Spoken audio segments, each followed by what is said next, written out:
હું doctor Chintan Upadhyay, ND Desai medical college, Nadiad. આપણે સૌ જાણીએ છીએ એમ રક્તદાન દિવસ એટલે કે 14 જૂન એના અંતર્ગત અમે NSS NDD અને પેથોલોજી ડિપાર્ટમેન્ટ અમારી કોલેજનું બંને સંયુક્ત ઉપક્રમે આજે બ્લડ ડોનેશન કેમ્પનું આયોજન કર્યું છે, જેથી કરીને અમે કેટલી પણ માનવ જિંદગી બચાવી શકીએ.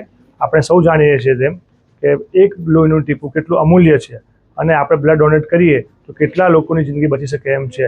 એ અંતર્ગત અમે બહોળો પ્રચાર કરીને આજે સારા એવા યુનિટ બ્લડ ડોનેટ કરીએ. એ અંતર્ગત NSS NDD અને પેથોલોજી ડિપાર્ટમેન્ટ NDD બંનેના संयुक्त उपक्रम आज हमें आ ब्लड डोनेशन कैंप का आयोजन करेल छे। मेरा नाम मिष्टी इसरानी है।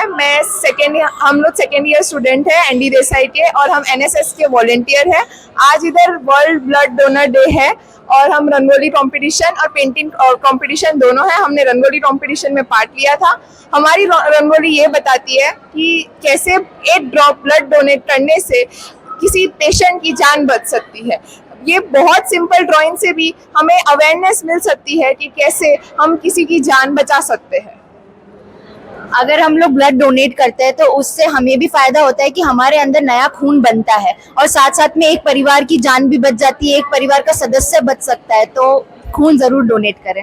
मारू नाम ऋत्वी प्रकाश मेकवान है। હું એનડી દેસાઈ હોસ્પિટલમાં ઇન્ચાર્જ તરીકેની ફરજ બજાવું છું।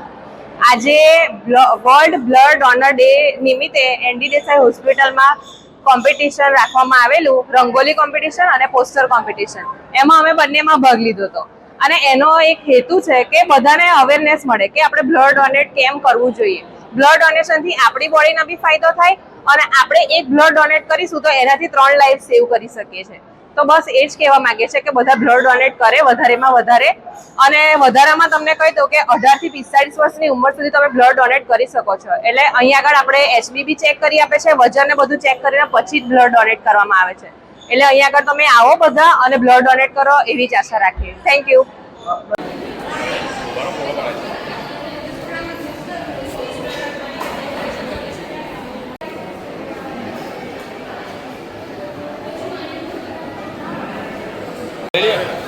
एक्चुअली कालનો પ્રોગ્રામ હતો પણ આજે ઉજવવાનો કારણ કે સન્ડે છે ને। હા